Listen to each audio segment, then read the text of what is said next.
Era la noche antes de que el mundo celebrara el nuevo milenio, pero en un tranquilo barrio suburbano de Tokio, Japón, se estaba desarrollando un horror que conmocionaría a la nación y permanecería sin resolver durante décadas. La familia Miyazawa, una familia normal y amorosa, fue brutalmente asesinada en su propia casa en Setagaya, Tokio, la noche del 30 al 31 de diciembre de 2000. Pero lo que fue aún más escalofriante que los asesinatos en sí fue el hecho de que el asesino no huyó después del ataque. Se quedó. Y en las horas siguientes dejó tras de sí un rastro de pistas inquietantes que solo profundizaron el misterio. Esta es la trágica, inquietante y aún sin resolver historia de los asesinatos de la familia Setagaya, un caso que continúa cautivando y aterrorizando hasta el día de hoy. Era una fría noche de invierno cuando la tragedia golpeó a la familia Miyazawa en su hogar suburbano de Setagaya. Mikio Miyazawa, de 44 años, su esposa Yasuko, de 41, y sus 2 hijos pequeños, Niina, de 8 años, y Rei, de 6, fueron brutalmente asesinados en lo que pareció ser un ataque aleatorio y sin sentido. El asesino irrumpió en la casa alrededor de la medianoche, colándose en el baño del segundo piso por una ventana abierta. La casa estaba en silencio. La familia ignoraba la pesadilla que estaba a punto de desatarse. El asesino primero atacó a Rei, estrangulando al inocente niño mientras dormía.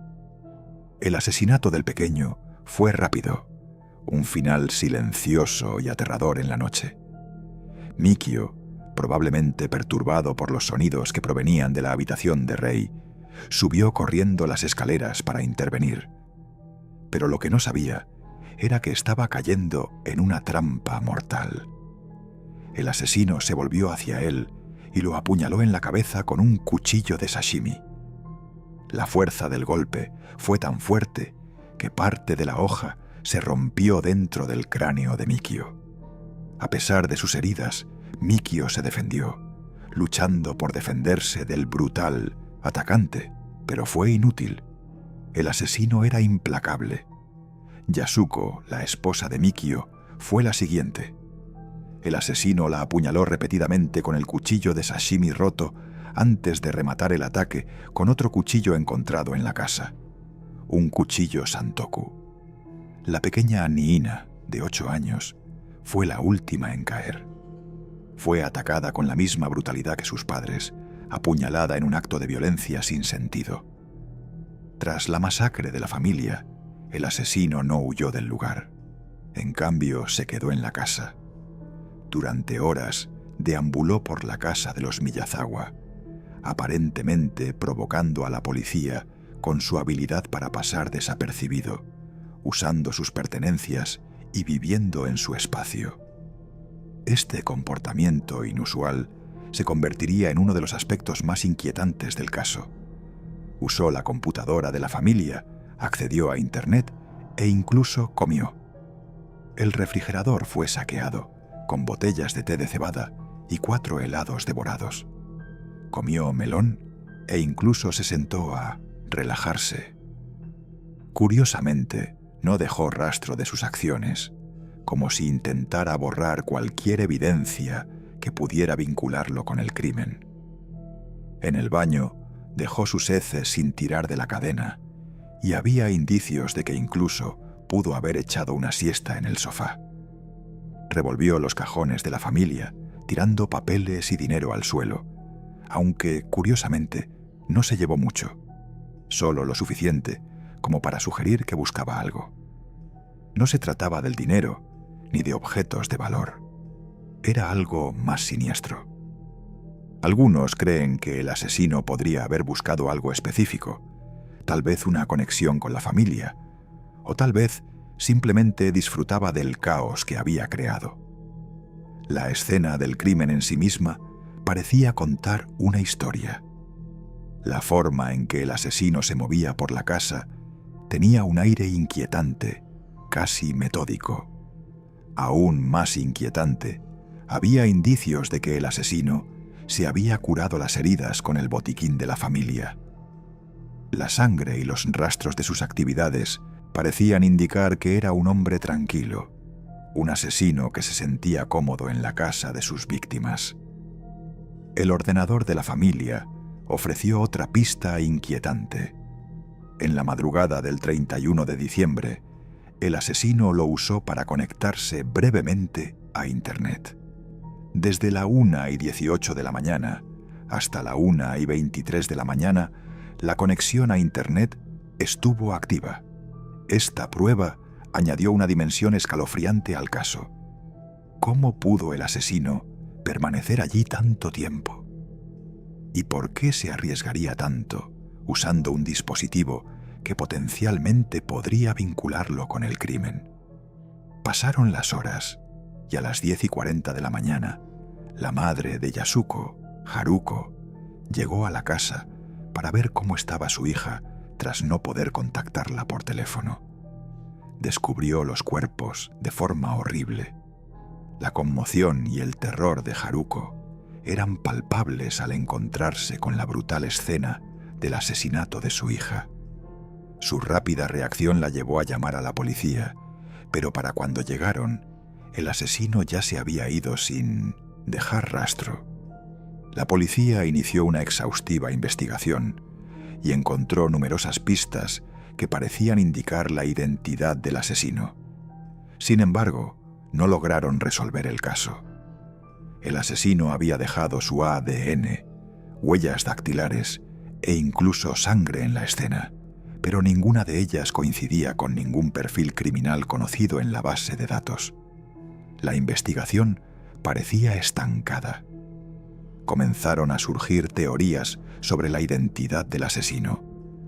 Una pista intrigante surgió cuando la policía analizó las heces del asesino y descubrió restos de judías verdes y semillas de sésamo. Esta extraña pista sugería que el asesino podría haber consumido estos alimentos el día anterior a los asesinatos. La investigación también reveló que el cuchillo de sashimi utilizado en los asesinatos se había comprado en la prefectura de Kanagawa y que la ropa del asesino se rastreó hasta una tienda de la misma región. Pero a pesar de estos avances, la policía seguía sin poder vincular las pruebas con un sospechoso. El asesino también había dejado diversos objetos personales en la escena del crimen: una bufanda, una riñonera, una chaqueta, guantes e incluso una camisa. Estos objetos fueron analizados y la policía logró rastrear algunos de ellos hasta lugares específicos, pero no condujeron a ninguna pista sólida. Entre los descubrimientos más inquietantes se encontraba un par de zapatos encontrados en la escena, cuyo origen se rastreó en Corea del Sur, aunque habían sido vendidos por una empresa británica de calzado deportivo. Uno de los avances más significativos provino del análisis policial de la sangre del sospechoso. Un análisis de ADN de la sangre encontrada reveló que el asesino era hombre, probablemente de ascendencia mixta, con ADN materno, que sugería un origen europeo, y ADN paterno que apuntaba a Asia Oriental. Esta pista encaminó la investigación hacia un nuevo rumbo, y la policía consideró la posibilidad de que el asesino no fuera japonés. Con el paso de los años, el caso se convirtió en una obsesión nacional. Se emplearon nuevas tecnologías y métodos de investigación, como análisis de ADN e impresión 3D, para intentar resolver el caso, pero el asesino seguía siendo escurridizo. La investigación fue una de las más extensas de la historia de Japón, con la participación de más de 246.000 agentes y más de 12.000 pruebas, pero no se realizaron arrestos. En los años transcurridos desde los asesinatos, se han hecho varios intentos para reactivar la investigación, pero el caso sigue sin resolverse. El Departamento de Policía Metropolitana de Tokio sigue solicitando información y se ofrece una recompensa de 20 millones de yenes por cualquier pista que pueda llevar a la captura del asesino. La investigación de los asesinatos de la familia Setagaya ha impulsado cambios significativos en la legislación japonesa, en particular en lo que respecta a la prescripción de los delitos castigados con la pena de muerte. El caso se convirtió en un símbolo de la necesidad de justicia, no solo para la familia Miyazawa, sino para los innumerables casos sin resolver en Japón. También planteó importantes interrogantes sobre el uso de pruebas de ADN y el potencial de las nuevas tecnologías para resolver casos sin resolver.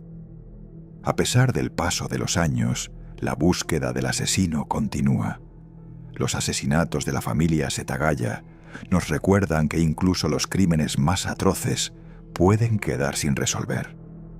Si tiene alguna información que pueda ayudar a resolver este caso, por pequeña que sea, por favor, hágalo saber.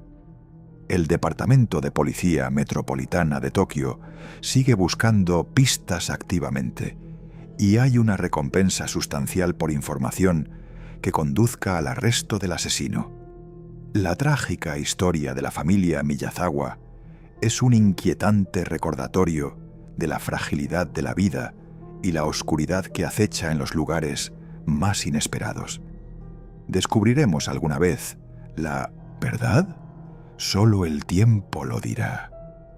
Pero por ahora, el caso sigue siendo uno de los misterios sin resolver más escalofriantes de Japón y que te hizo reflexionar. Asegúrate de suscribirte a Casos sin resolver.